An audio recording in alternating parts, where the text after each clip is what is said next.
Member Kidrick? Here. Member Denny? Here. Vice Chair Foot? Here. Member DeFreitas? Here. All are here and it's a quorum. Fantastic. Well, we have one item on the agenda today. We'll have Dr. Robin Sabata, our board director, describe what got us here in brief, and then we need to tackle the issue at hand. So I will hand it straight over. Okay, thanks so much for coming out on a weekend.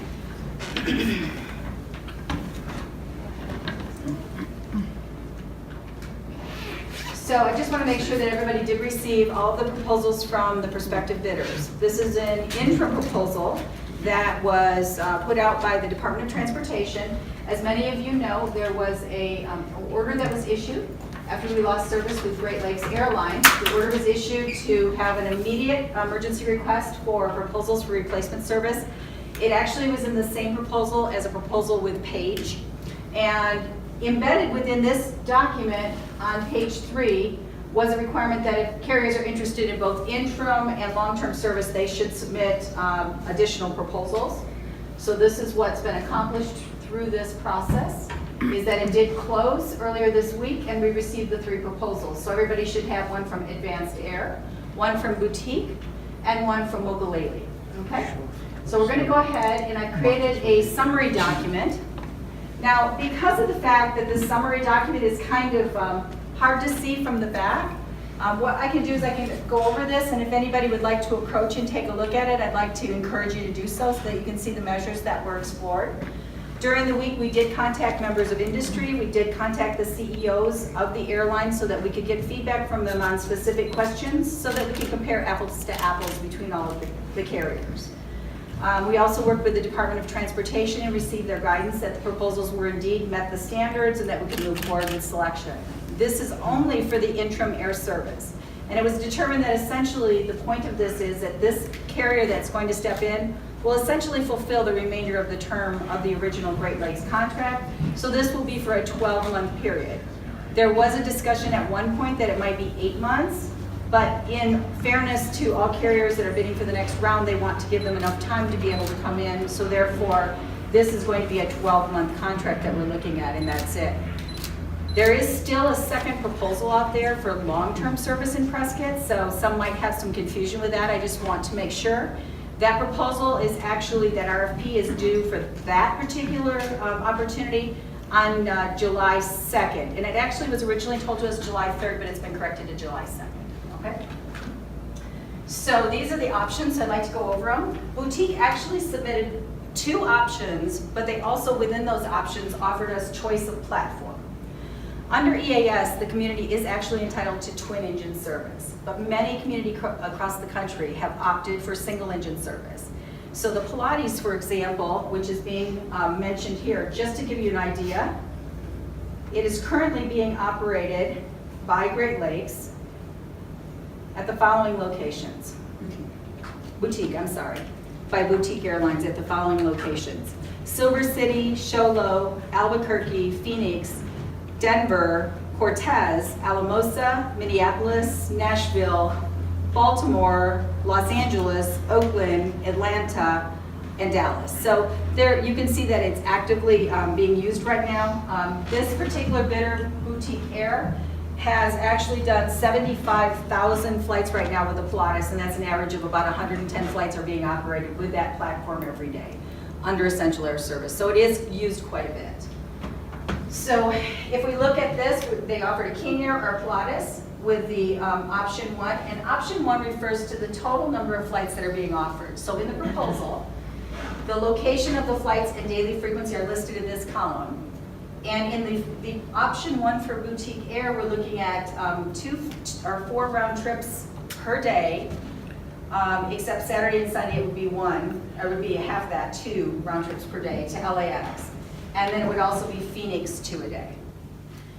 The second option they offered was option 2, again with the King Air with the Pilates PC-12, and it's LAX 5, Phoenix 2 in both cases. It's just a change of equipment is the difference between the 2. What we did is we actually put in here what their requested subsidy is under the Department of Transportation proposal that they put in. And this column would have been if it was an 8-month prorate, but it was decided yesterday that it would be a full 12 months.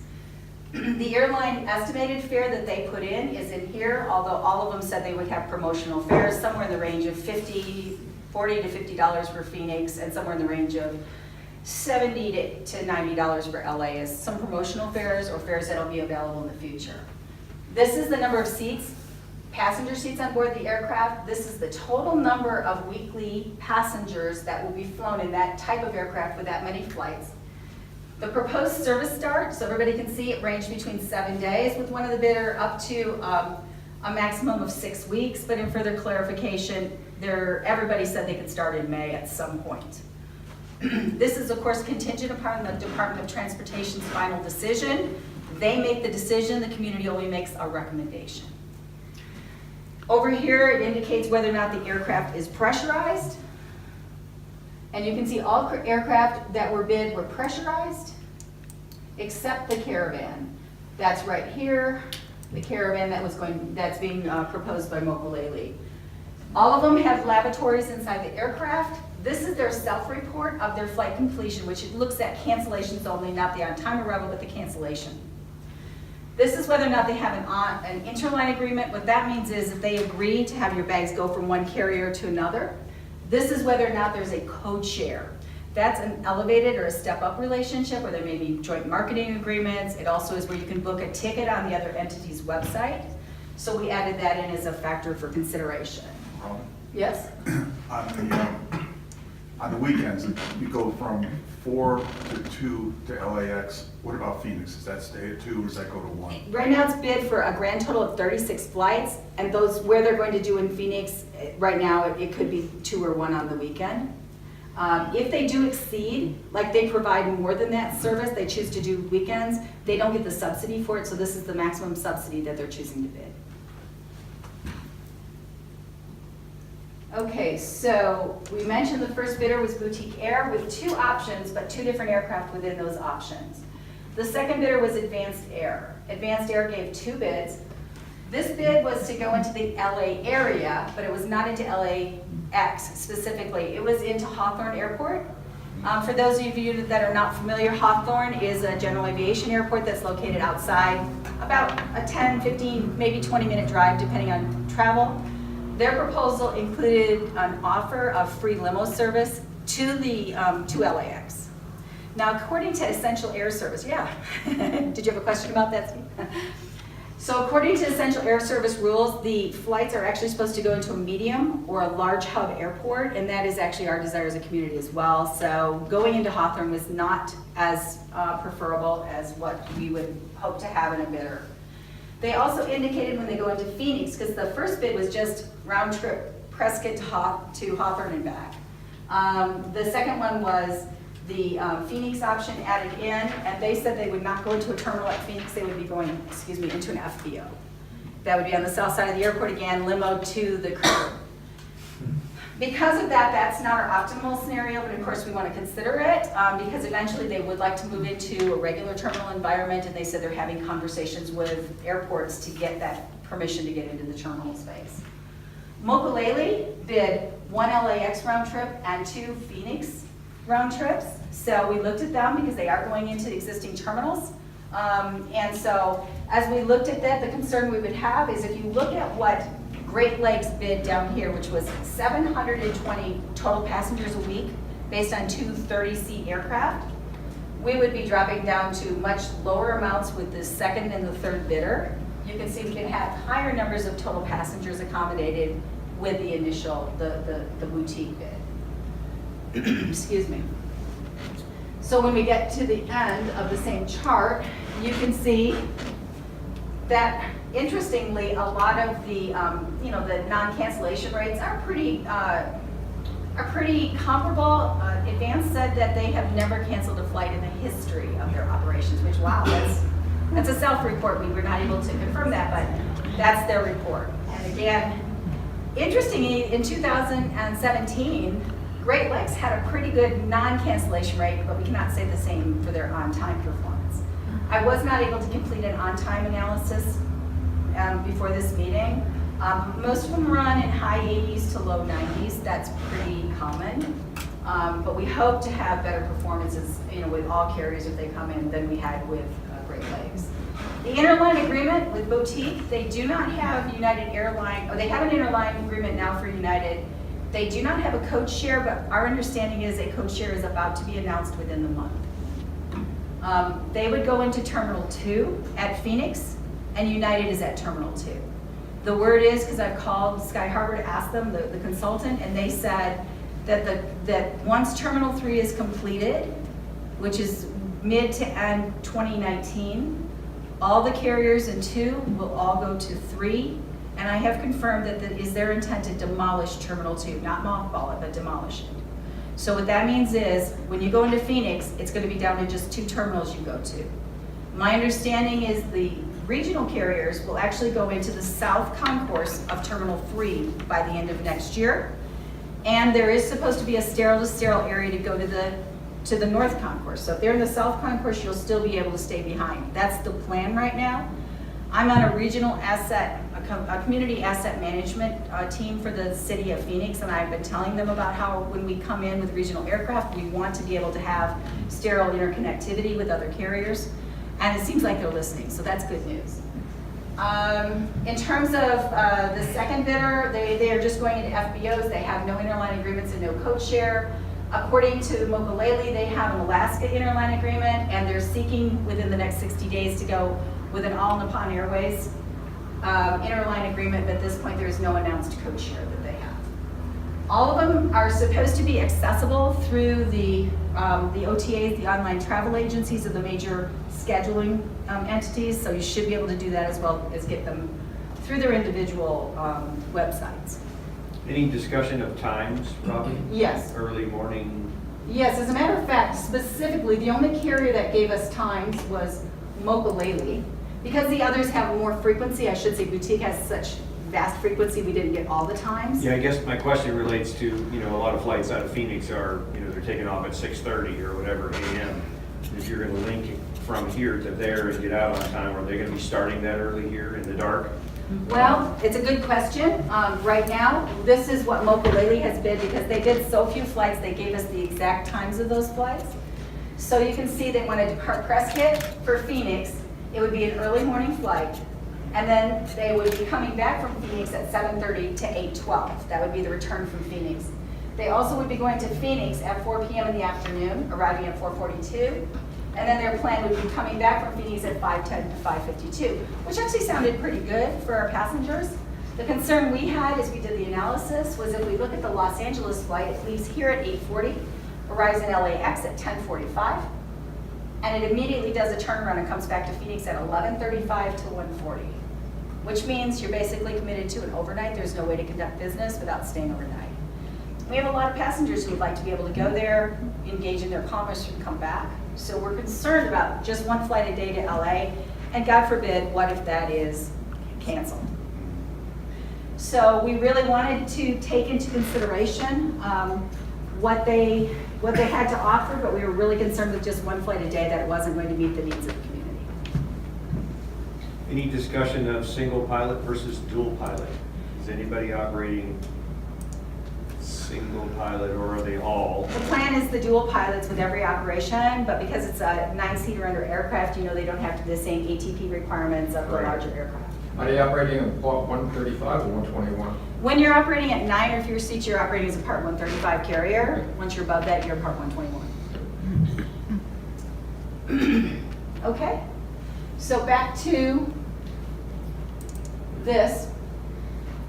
So ultimately, when staff did the analysis, we've had repeated conversations with the CEO and the other folks to try to flesh out all the things that we needed to see.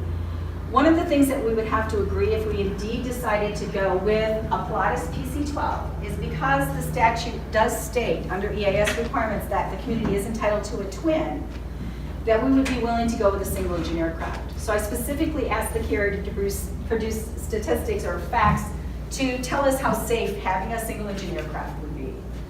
What they basically said, to give you a comparison, the fleet has accumulated over 6 million hours. The PC-12 has had 0 fatalities due to engine failure. During the 1994 to 2015 period, the Beech 1900 fleet, a comparative aircraft, a twin, had 8 U.S. commercial fatal accidents resulting in the loss of 46 lives. During that same time period, the PC-12 has not sustained a fatal accident in U.S. commercial operations. So it's considered a very safe aircraft. If you want to know how far it can glide, I've been told that if it goes engine off, it can glide as far as 60 miles. Which is kind of interesting, isn't Depending it? on the starting altitude. Starting altitude would be 30,000. Now this is kind of an interesting fact. Some communities stand their ground and say they will not take any aircraft that is not pressurized. Pressurized aircraft provide a certain level of comfort for the passengers, but it gives the pilot the capability to climb up and over weather. So as a result, because of that, I think that's a factor for consideration. My understanding is from the CEO that the Cessna Caravans that are going to be operated if Mokulele is granted the bid is not pressurized. It's also, from a speed perspective, it's a slower aircraft, so that is a factor that we might want to take into consideration. It's not as quiet as the Pilatus either. It's not as quiet, still from a community perspective, that's an issue as well, and from the interior as a passenger. Now, inside the aircraft that we have information on both the King Air 350 and also the Pilatus PC-12, there is power at the seats, Wi-Fi, and what's called club seating. Now, club seating is essentially where you will face another person. So we are bringing the aircraft out to, actually, Boutique Air, the CEO and the COO are flying out at 10 o'clock on Monday, and they are going to open up the aircraft for viewing.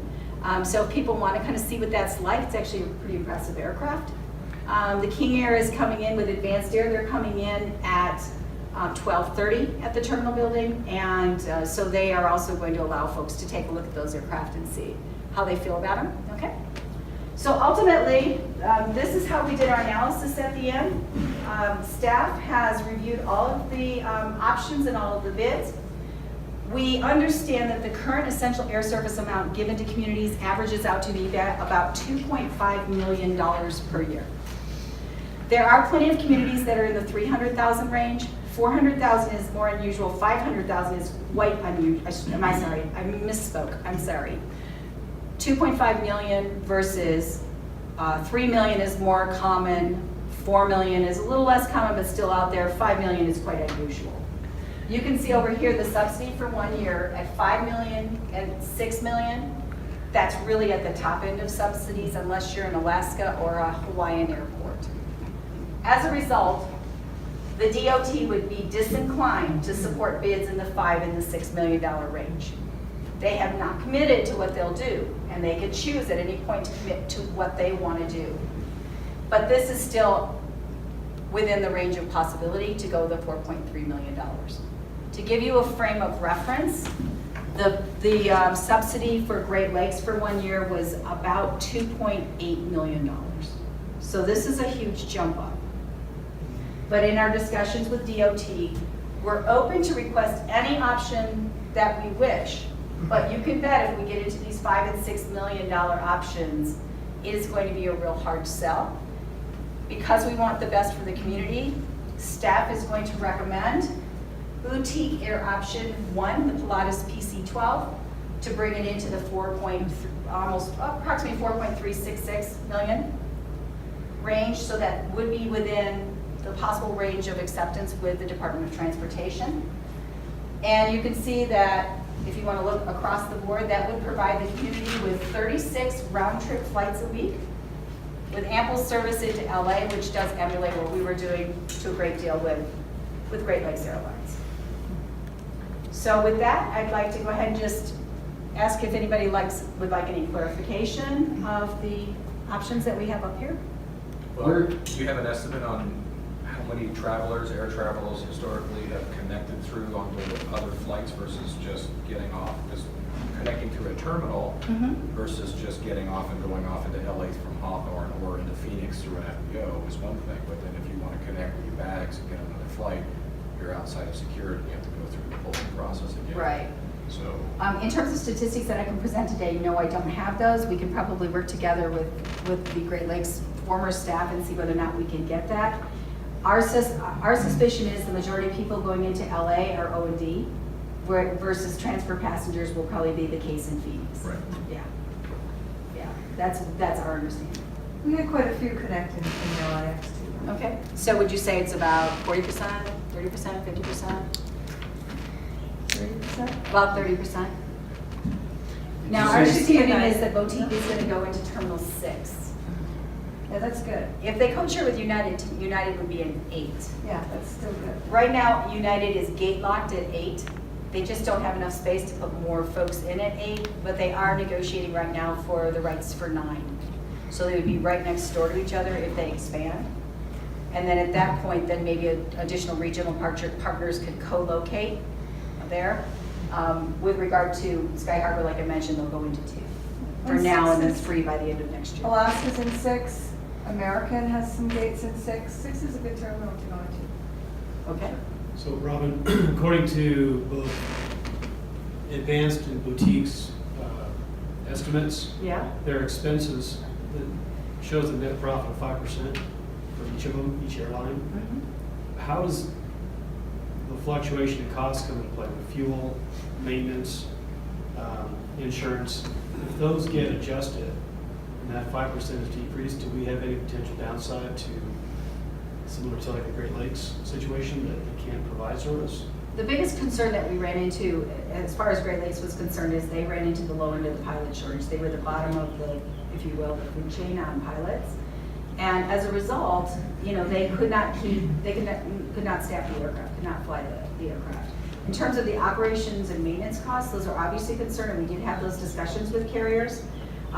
With regard to Advanced Air, they said they would do all of their maintenance at Hawthorne, and their aircraft would overnight at Hawthorne because that's where they do their maintenance.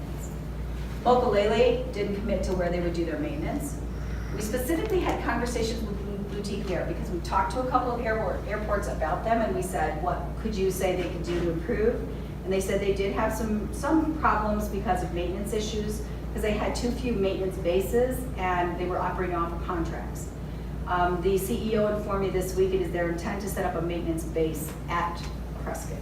They intend to bring in 3 people and occupy a hangar, and they're going to have at least 1, if not 2 aircraft overnight on night. And those will have maintenance done at the hangar, and they also expect to have a spare. So I have said reliability is a huge factor for this community. We do not want to see what we've seen in the past in terms of lack of reliability. And we also said, here's the deal. They only have 90 days before the next bid closes for the long-term service, like wow us, right? Wow our community and show us that you're reliable, because we are talking to multiple carriers for the long-term proposal, some with larger equipment. If they can provide reliable service at great frequency and they meet the comfort and the, you know, like the efficiency and all the needs of our community, we're willing to consider them as the long-term carrier as well, but we need to see good performance. Right. I'd like to make a couple of statements. I think first of all, we need to do this right the first time. Because I think people are going to say, okay, I'll try whatever airline you've got going. But if they don't like it, they're going to spread the word that this is another boondoggle, and it's just another Prescott small carrier situation. And I understand that United is really getting aggressive from the standpoint of they want into, they can't get into a lot of markets in a heavy way, so they're going out to smaller airports to bring people into them. So, you know, any connection with United right now is probably a good situation because they want those people. They're not just going, oh, all right, I'll accept them. They want our passengers. Yes. So that's a good situation for us. I just think that we need to, I don't even know if you need to make it rock bottom pricing, but we can't turn into another van going down to Phoenix, except this van flies. We need to get it right the first time. And it's a perfect situation with United wanting to get aggressive. Right now, United flies about 8% of the people that live within about 90 to 95 minutes of this airport. 34 to 35% are being flown by Southwest Airlines. So when you leave here and you go down to Phoenix to get a flight, that's what's happening. About 35% are flying on American. If you want to talk about where folks are going to get their air service, we're having 99% leakage from Prescott right now. 85% are going to Phoenix, 5% are going to Flagstaff, 5% are going to Las Vegas, and 5% are going to Phoenix Mesa Gateway Airport. And that's a rough estimate of the percentages of where folks are going. Think about how far it is to Vegas or how far it is to Phoenix Mesa Gateway. People are going there for a variety of reasons, including direct flights to unusual locations at Gateway or international flights out of Las Vegas. So what we want to do is we want to be really in tune to what the community needs, and this is our opportunity to try out the Phoenix runs. Remember, we didn't ask these carriers to bid these locations. The way Essential Air Service works, a community opens up, these carriers apply for the subsidy, and they say which airports they'd like to serve because they too have marketing studies.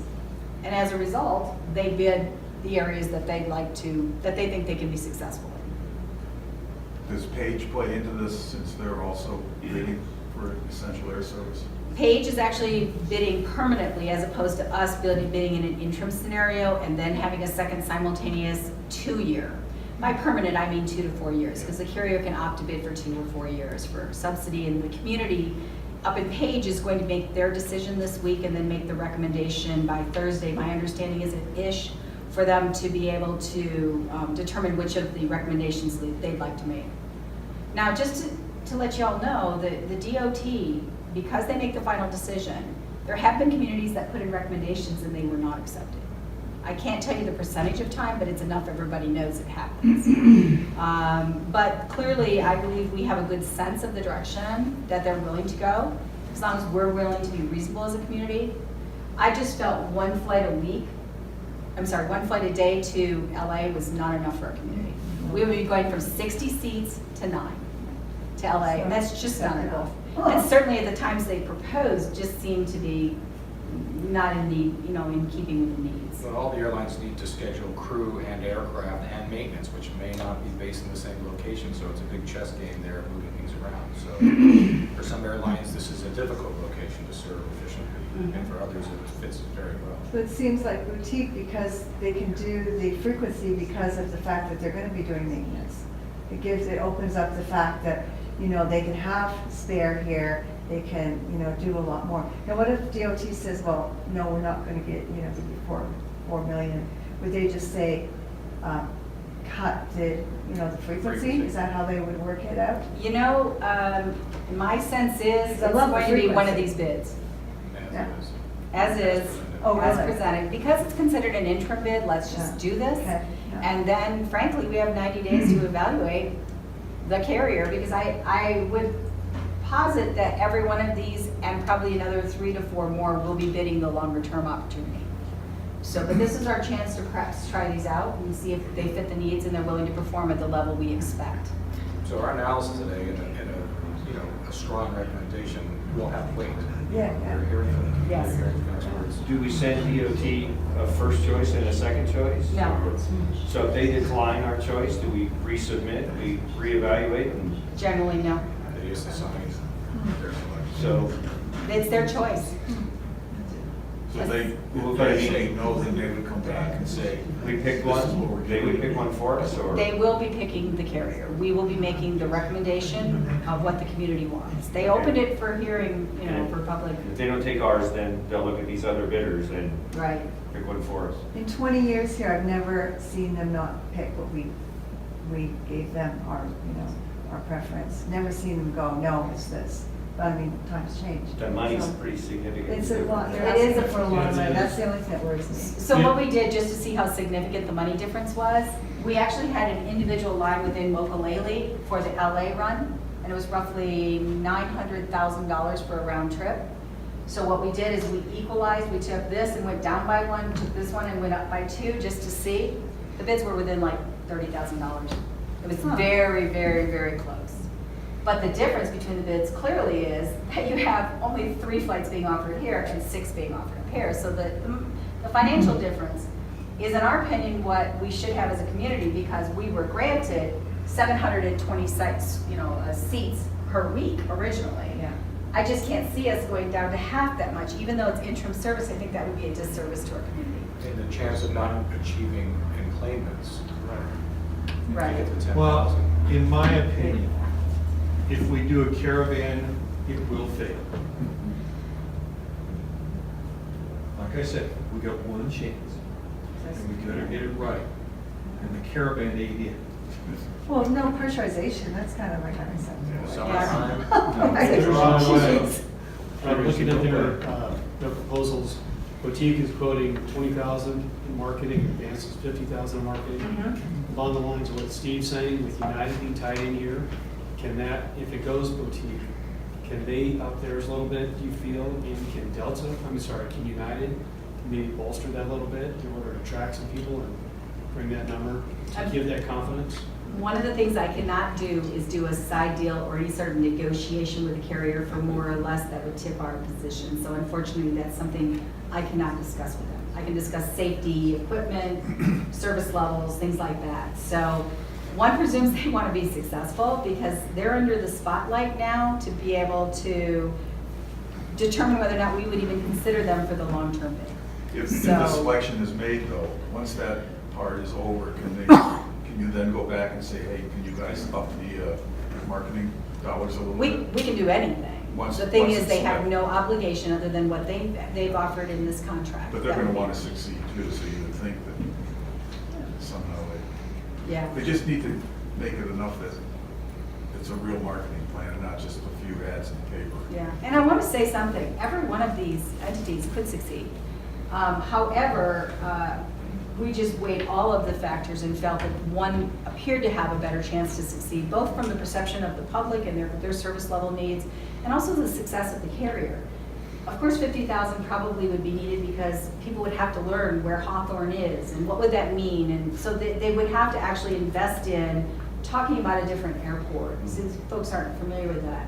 So even though there's less money being offered up perhaps in the other bidders' options, it's because these locations are better known and frankly, more traversed at this point under our current patterns of travel. In the places that actually have rideshare, with, in this case with United, has it been determined, has United then done their own marketing in addition to? Since they want to attract those passengers, do they do their own marketing approach? I can't tell you that. Oh, I don't know. Yeah, I don't know. it's more rhetorical. Yeah. Maybe, if they're going to get the passengers ultimately, maybe they supplement it as well. Yeah, well, we have, every CEO has indicated they really want to succeed. So I believe they're going to be doing everything they can in terms of promotional affairs, in terms of community marketing, and communicating their messages and their advantages, the differential advantages over the other options. But none of these will be running the colors or, logos of a major carrier. Not at this time, At this time, yeah. but in the future, it's possible. It's very possible. So United is looking to increase their presence in Arizona. That's why we're seeing a lot of United interest from these carriers and others that we've had discussions with.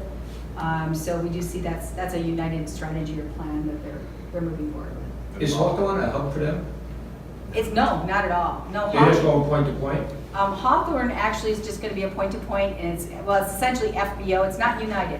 Hawthorne was only the advanced air I option. know where they are. And they don't even have an interline agreement, let alone a coach. Don't they have a route structure though? Who? Advantage. Yes, Advanced did. So do they hub out of Hawthorne? Yes, as a matter of fact, they Which will base on give them their. more viability for maintenance and crew domicile, which will give more viability to service for us, because they'll always have a maintenance facility there. If they operate into LIX, they're not gonna have aircraft there or mechanics or spare crews. That's right. Yeah, they want to operate, they want to continue to operate out of So Hawthorne. it may be more advantage Yeah. to keep it that way, than to go into LAX where it's just point to point Mhm. flight. Well, and it's up to you, Chairman Giuliani, if you want to open the floor for the 3-minute public comment. Yeah, if we do period. public comments, we should stick to 3 minutes. I think we should still chew through a little bit more of this at Okay. a more level, and then we should open it up to expand the conversation and be willing to get all the input we can. This is a very, very important, decision. Any cost to the airport associated with any of these that we don't, equipment we don't have now, or anything that we would have to expend related? There is no additional cost associated with accommodating any of these carriers, Okay. but it's important to note that anytime you have a commercial service airport like Prescott, there are expenses associated with commercial service, being that we are a Part 139 airport. And so we do have our response that's required 15 minutes before and 15 minutes after every flight. And we also have police response requirements for security.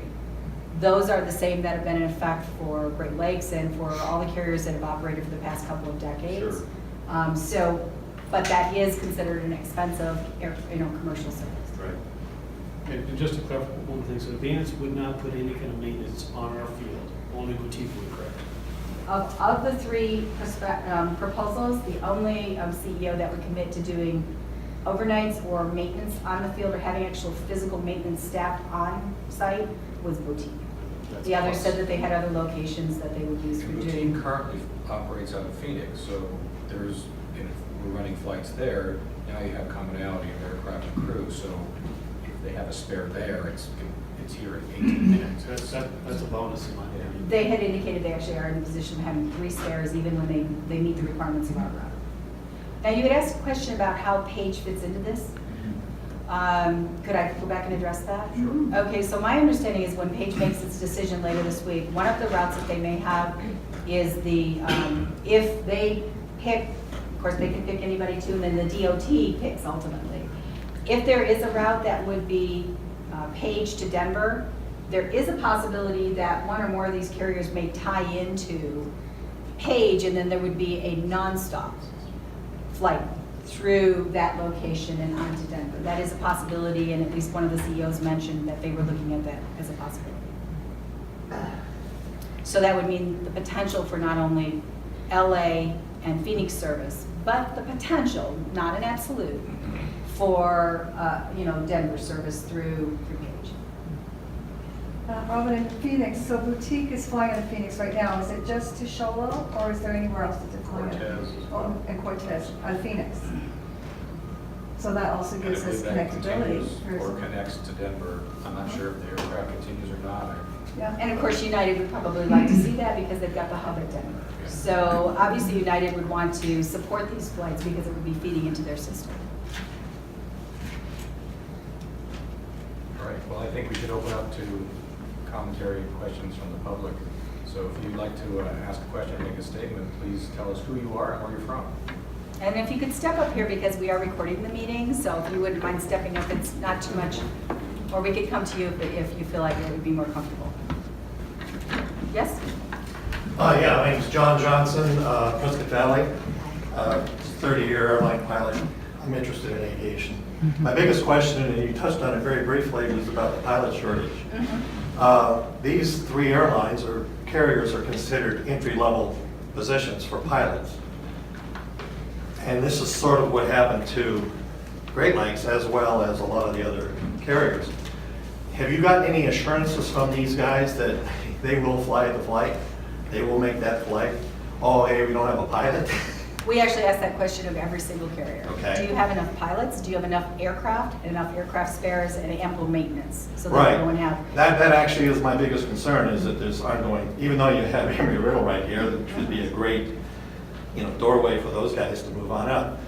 Every airline out there is looking for pilots, and the minute somebody from Boutique or anything gets the right amount of hours, they're gone. It happened in my career, same thing I did, and I just want to be sure that they're going to give you some kind of an assurance that their schedule is going to be met, and not, well, we didn't have the pilot.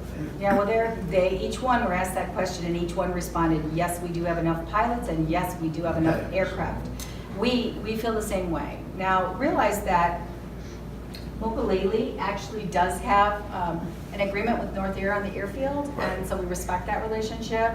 And so they've got, if you will, a feeder. We know that several Embry-Riddle pilots have gone to Boutique. Which I recommend, for those guys, Yeah. that's an excellent way to move up in the world. It's not considered a defined pathway, but we do know that Right. there are students that, feel that that's a good place to go as opposed to if they would have been given the choice of Great Lakes, for example. Now, was Boutique the one that said they were gonna do maintenance here? That is their commitment to, That's 3 jobs for the local community. yeah, that is really good. Although DOT will not let us make the decision based on the number of jobs, it is a factor for this community to make Throw sure my the 2 cents maintenance in. is local. I Yeah. would not go to Hawthorne. Bender did that, it's not a good place. I mean, it's the traffic, there's car traffic and the airplane traffic. The other 2 probably are okay, however, I'm not a big fan of the Caravan. Okay. So I think Boutique, my opinion, they've got the maintenance here, they have a nice operation, I've encountered them a couple of times, and they're gonna put you into United, right? So you want a code share, and you want a connection. You want a guy to be able to get on a flight here to Phoenix, to go to New York, to go to Spain, or Europe. And while that's Longview, they can get anywhere in the United States once they get to Phoenix. Well, thank you. Thank you for your comment. Appreciate you coming in. Very good. Would you like me to come to you, sir? That's great. Okay. My name is Jim Dotzler. I live in Diamond Valley. And 2 questions. One's a technical one on the numbers. The total employments for 2017, according to Appendix B, was 5,866. Divide that by 365. That's about 16 employments per day. How do you run an airline on 16 employments per day? We share your concern. What happened was that Great Lakes reduced, it's called down gauging. They down gauged in all of November, for example, all of December. They were supposed to serve this community with an Embraer 120 with 30 seats twice a day, 60 seats. Because of their problems with pilot shortage and also whatever the other situations were that got them to the point they got to, they were only serving this community with 2 9-seat flights a day. They failed to meet their terms under the essential air service requirements, and the DOT was already taking them to task on that issue. Right. That's what happened. So why were there only 16? Is it not demand? Like, I can't believe it. I can't believe it's not demand in this community for more than 16 employments per day. The seats were not available. Yeah, they're Available only- seats weren't It was- available, all so right. they basically sold out. All right, that brings me to my second point. I'm from Long Island, New York originally. Most of us here are probably not born and raised in Prescott. All right, a lot of us come from the East Coast. And I know there's talk here about Boutique going up to Denver, but to be frank, costs from Denver to get to the East Coast are much more expensive than another route. In particular, I'm wondering why we can't have a flight from our newly refurbished runway to Dallas or Houston.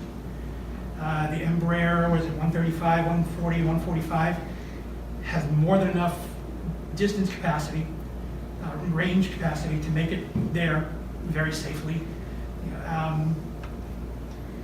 I can't believe that there wouldn't be enough of a demand for those planes have a seat capacity of 37, 40 something, and 50 passengers. So it's a good point, and it's forward thinking, and we are all thinking the same thing, but the reality is right now, we're deciding. If we want something temporarily, well then fine. We're speaking about what we do for this next year, because Great Lakes is gone. Which of these 3 would be in the best position to improve connections out east? And I'm sorry, but Denver just doesn't do it for me. Yeah, Phoenix. those are really good points. Well, Bill. if I'm gonna fly out of Phoenix, frankly, it's cheaper to use ground transportation to get there. Didn't you see Boutique was out of Dallas already? Did you say Dallas? They were out of Yes, Dallas? they do fly out of DFW to close. Yeah. I mean, Yes. I also know Boutique from out east, I would be comfortable with that if we can, Yeah. get an agreement or an understanding Right. that there would be a flight to Dallas or Houston, Maybe. because that would make it. That's gonna take 2 things, a proper terminal and a proper runway to serve that, and we have many plans to make that happen. Not Don't we in have 20 this new years. runway? Don't we have that now for, like I said, an Embraer 135, 140? No, we don't. These is light jet, No. 40 So- seaters, 50 seaters? No, we're 7,500 foot main, and we're gonna expand that to 9,900 feet is the plan. But it's a contingent upon funding. So, Okay, but the that's part of number- the airport master plan going forward, but that's a separate topic from today. I'm a math teacher, not a pilot, right? But when I look at the numbers for those aircraft, they should fit comfortably on our runway as is. It's balanced field like when it comes to high temperatures in the summer. Problem is the density out That's there. it. Okay, all right, Bob, I can believe that. I'm just surprised to hear that makes that much of a difference. 3 minutes is up. Okay, well, those are my concerns. I'd like Thank to be you. able to fly east much more conveniently here than bouncing, or flying down to Phoenix. That just, And just for clarification, on Boutique's map, it does show them going into Dallas. yes, but it's a multi-hop. It's a step. So, yeah. First step. Thank you so much for your Yeah, comments. and continue to support these initiatives, because we want to get there as well. I'm looking forward to it. I'd love to be able to fly out of here, believe me. But it's either too expensive or too inconvenient. Okay, So thank you. a direct flight to Dallas would be perfect.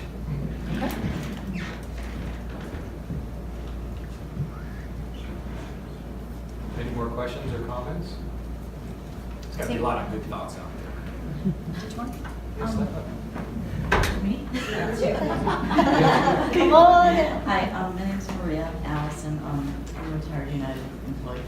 And I was just interested in knowing if you have any statistics on job opportunities, what each airline might bring to Prescott for employment. The ones that did discuss opportunities, Advanced Air did say that they were going to have to hire local folks to help out at the terminal. There was not a discussion of maintenance. It was of ground handling personnel and ticket counter staff. Mokulele did decline to discuss what they would intend to do when they came in terms of getting started up. Boutique said that they wanted to use local talent to be able to staff the ticket counters for ground handling and for maintenance. And their intention, as of yesterday, if the announcement is made by the 19th, as we're expecting that it may be made, would be that they might be able to start service as early as May 3rd. However, we can expect it might be a week later. Let's not push it too hard. But we were hoping, they do have a plan to try to mobilize. They have the pilots available right now. They have the equipment available right now. So to the extent that I was able to ascertain that information, I hope that helps you with your question. Okay. I believe you also had. I've answered. Are you sure? Okay. Well, let's go around the table and give our own thoughts from the board, and let's see where we stand. Can we start? Yeah, please, Okay. Kathy. Well, first of all, the fact that they're looking at more frequency is everything. We're looking for seats.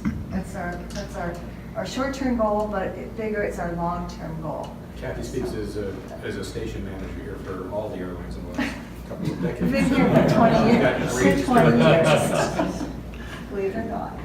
But no, and so frequency has always been the biggest thing, because one of the reasons when we were just even flying to Phoenix was that we didn't have enough frequency, so people were taking the bus. And, having this type of, every couple hours going either to Phoenix or LA, it gives people the option, not only point to point, but connections. Even if they're still buying 2 separate tickets, say they go to Alaska, that's still okay.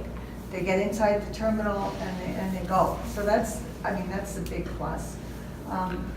The Pilates, I talked to an ex-employee who worked for Boutique. He's moved on to SkyWest now, but he did fly for Boutique. And he said, so I said, so what's it like? What's the plane like for the Pilates? And he said, it's a lovely aircraft. The passengers that he did fly, it was very, very comfortable, he said. It's a very comfortable aircraft. He says, and he went to Riddle and Prescott, and he says, of course, Prescott eventually needs a lot more than what we're getting right now, bigger aircraft. But he also said, I called him yesterday, he said, yeah, it's a good start. So, for me personally, I think it's almost like a no-brainer. I wouldn't go for an aircraft that wouldn't have pressurization. I don't know the Caravan, but just that alone. Again, you're not looking at the frequency with Mokulele. I don't believe Hawthorne is even an option. And when you had maintenance move here to support the 1900, did that help with dispatch reliability? Yeah. Yeah. Oh, with Great Lakes? Oh, it's huge. Our issue was just pilots, and I believe, and I'm not sure about the captain for Boutique, if they need the same amount of hours that the 1900 captain needed. That was our challenge, getting the captains to stay and not move on. But, they're obviously expanding, and they would be expanding if they didn't have the crew. So, and you can look at the history, they've taken a lot of Great Lakes cities. because Great Lakes had the problem of a large aircraft that they took seats out of to make it 9 seats on an aircraft that should have been 19 seats, and it just wasn't feasible. There's no profit in it either, it's you're flying a 19-seat plane with 9 people. So, and I believe as far as interest in this community, yes. I mean, when we were having the Brasilia, we were getting a lot of people, and there was a lot of momentum, and unfortunately, again, it was the pilot situation, but even when they downgraded, we were putting 2 flights a day, 9 seats and 9 seats, so we were pretty much at 100% capacity. So you never know how many people you lost. When a flight doesn't show up as available, you don't know how many people wanted to take it. So I would say, I would definitely go with boutique. We'll skip over Steve for the moment, move on to Mike. What's your, I agree with Kathy. To me, it's almost, it is a no-brainer. Having the maintenance here, having a possible spare here, the type aircraft, if there's a downside at all, probably in perception, it's going to be single engine. But I think once people see it and try it, it'll be fine. it's a quality aircraft Yeah. with a really nice outfitting. Yeah. And we're all talking about boutique air option Boutique one. option one. With a PC With 12. yeah. Right, okay. Jared? Me too. All right. Yeah, well, Kathy did a great job, but there's no way I'd fly an unpressurized aircraft out of here. You run out of options and dealing with weather and all that. There'll be weather cancellations. They'll be fighting through thunderstorms in the summer because they can't get on top of them, so, No. yeah, right? Yeah. And a lot of them. So I agree. I echo the same thing. I think that the Pilatus, anybody's seen one, it's a very capable, comfortable airplane, modern. So some of the perceptions to the public of a comfortable state-of-the-art plane versus something that's maybe a little loose and noisy, I think that we can, I can definitely sell that to the public. I think maintenance on field here is a plus because it gives options, it gives jobs, it gives a few other options as well. So my vote's for boutique. Well, I echo the exact same sentiments. I think it's a good fit, and I think when, city leadership and the public see the aircraft on Monday, they're going to realize it's terrific. And I think it's a great pathway to the future. Keep the frequency going, keep people flying, keep depending on good air service. That'll help us get to the next step. So I think it's very, very important. Oh, I do have one more question though. With the Pilatus, I know with the beach in the summertime, when we were at 9 seats, we never had any weight issues, high density, even if it was like 100, we could always take 9 people. Does anybody know what, that type of aircraft, would it I have do not believe it's issues? performance limited on this field. Sorry? I do not believe it's performance It's not, okay, limited. good, okay. Right. The King Air may have been. That was, because I think the King Air would have been too, yeah. We have private companies that fly King Airs in here regularly, twice a week. Right, but, And they fill up, and they're full. but And they commercial come- is different than private. But they don't carry the bags that. Right. we have. Well, and also just for DOT, we have to be 3 times what a private, if you're flying commercial, it has to be 3 times the weight that a private could take off with. So it's so much more restricted. But so that would be one thing I'd, talk to, boutique about, because we do have our Well, issues. their bids guarantee a number of seats. Yeah. That's, cycling seats, and it's a seat count that matters and how they get there. If they have to fly more frequently to get the same number of people, they'll have to step up, I would imagine. Okay. So, but we have a unanimous, vote from the committee, and I'd like to hear from Councilman Sichka and his thoughts. I've already said my piece. Good enough just isn't. And in my mind only, not the council's mind or anything else, boutique air certainly seems to fulfill a lot of what we need. So that's all I have to say. I agree. So I'd like to ask the public one more time if anyone sees any reason to change our minds on anything. Could I bring up one more issue? Absolutely. This will be in the letter to the Department of Transportation. As you can see over here, this is the maximum annual total passengers that can be flown based on the proposal of the individual carrier. What's important about this column is something called enplanements. Enplanements plus deplanements equal your total passenger. In order for us to reach a higher level of subsidy for the federal government so that we can most effectively operate and maintain this airport, we want to get to at least 10,000 enplanements and be referred to as a primary service airport. Right now, our entitlement from the federal government is only $150,000 a year. While we get other funds, those are discretionary funds, which means the FAA decides how to spend them. In entitlement, the community decides how to spend those funds. If we could get to 10,000 enplanements within a given year, we move from $150,000 in annual subsidy from the FAA to $1 million a year in subsidy. There is no, it's a duration, you've got to get. What we look at here is if you take this number and you divide it in half, that's the maximum number of enplanements, because this is total passengers. And you could see we would not make it here, No. we would not make it here, we would not make it here, not here. But we have a chance to make it at 65 to 70% load factor and everything up here.